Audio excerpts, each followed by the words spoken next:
이번 시간에도 모델링을 계속해서 진행해 보도록 하겠습니다. 화면에 보이는 이 형상은요, 붓이라고 부르는 부품이에요. 붓이. 요거 규격집에 있습니다. 여러분들이 가지고 계신 PDF 규격집에 보시면 붓이라고 하는 항목이 나와요. 뭐 노치형 붓이도 있고 삽입 붓이도 있고 고정 붓이도 있고 그래요. 붓이라고 하는 부분 그려보도록 할 건데요. 붓이는 규격품이에요. KS 규격에 나와 있는 규격품이라서 규격에 따라서 그려주셔야 됩니다. 간혹 가다가 규격이랑 상관없는 붓이 부품이 나오기도 해요. 그때는 자로 그냥 돼서 똑같이 그려주시면 되고요.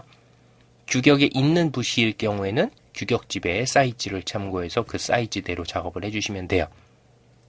근데 붓이라고 하는 게 규격집 찾아보시면 알겠지만 모든 치수가 다 나와져 있기 때문에 작업하시기가 진짜 수월한 거예요. 그렇죠? 문제 부품에 붓을 그리라고 나오면 그거는 거저 주순 문제다 이렇게 보셔도 무방할 겁니다. 자, D1 값은요, 여기서 여기까지가 되는데요. 초과 이하라고 규격집에 표시가 되어 있는 거는 6은 초과하고 8은 그 6에서 8 사이에 들어가는 사이즈여야 한다라는 표시예요. 우리가 작업해야 되는 거 지금 6에서 8 사이에 들어가는 사이즈여야 되는 거고요. D1가 8로 돼 있습니다. 그 다음에 D라는 것은 외곽에 있는 요 외경 지수이고요. 붓이라는 것은 어떤 구멍에다가 이 붓을 밀어 넣어서 끼워서 사용을 하는 거거든요. 끼워서 사용하기 때문에 끼워 맞춤 공차가 있습니다.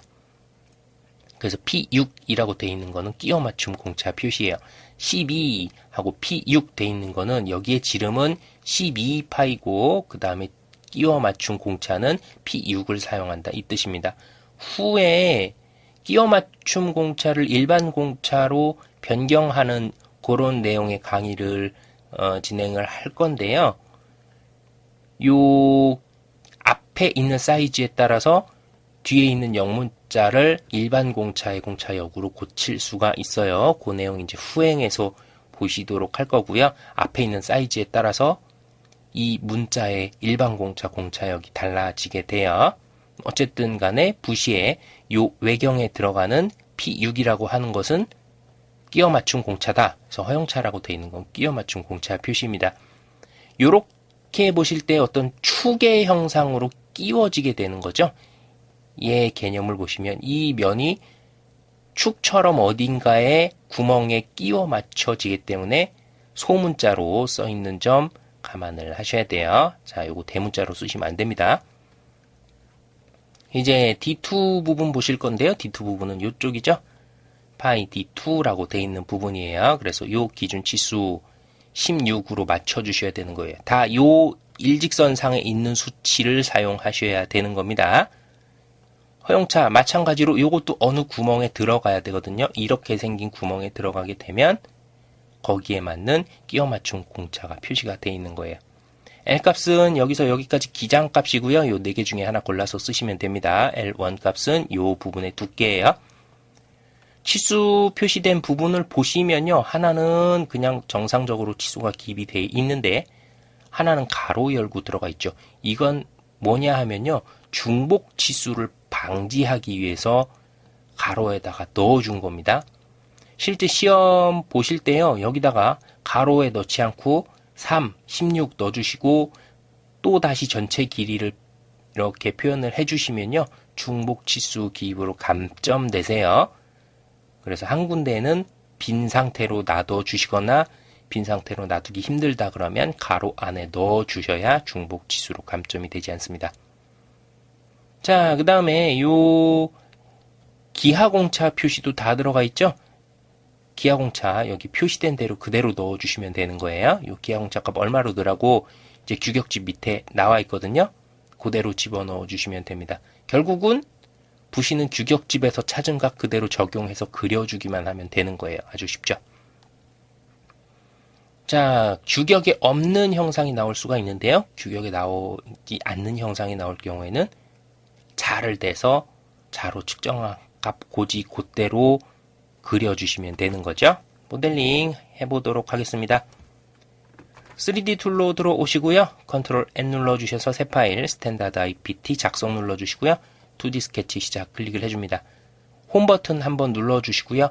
부시의 경우에도 동글동글하게 굴러다니는 형태죠. 바닥이라는 게 없어요. 그때는 이렇게 바닥면을 선택하지 마시고 요 면이나 요 면 둘 중에 하나를 선택하시면 된다고 말씀을 드렸어요.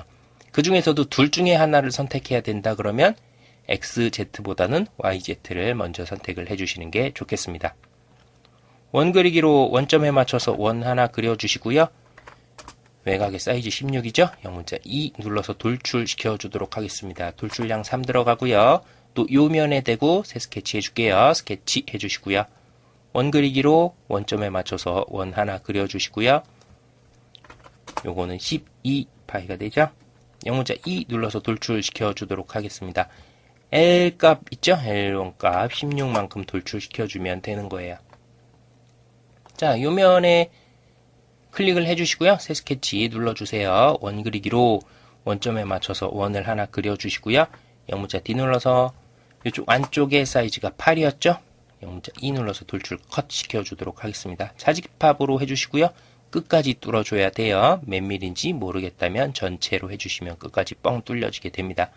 확인 눌러주시고요. 다 됐어요. 뭐 없죠? 자, R값 넣어주도록 할게요. 여기 R값은 규격집에서 찾은 바로 R값 2가 들어갑니다. 그 다음에 이쪽에는 못따기 값이 들어가는데요. 못따기가 좀 특이하게 들어가요. 일반적으로 C값이라고 하는 건 뭐라 그랬죠? 가로, 세로 변이 똑같을 경우에만 C값이라고 표현을 하고요. 가로, 세로 변이 다르면 C값이라고 표현 안 합니다. 그냥 못따기로 표현을 하시면 되고요. 요거 두 번째, 거리 및 각도를 선택을 해주셔야 돼요.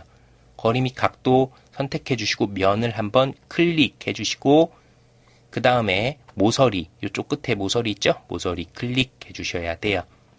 들어가야 되는 거리가 1.5가 들어가고요. 각도 15도 들어가죠? 15도 맞춰주시면 되겠습니다. 확인 눌러주시면 돼요. 그래서 이쪽 부분 이런 형상으로 나와주면 되는 거죠. 각도 15도로 들어가게 돼 있죠? 이렇게 해서 여기 각도가 15도가 되게 되었습니다. 자, 이렇게 해서 부시의 작도를 진행을 해봤습니다. 모델링 할 내용은 크게 없죠? 아주 쉬운 거예요. 규격집만 찾아서 적용하는 법만 아시면 아주 쉬운 모델링이다. 이렇게 보시면 되겠습니다. 부시의 작도에 대해서 배워보았습니다.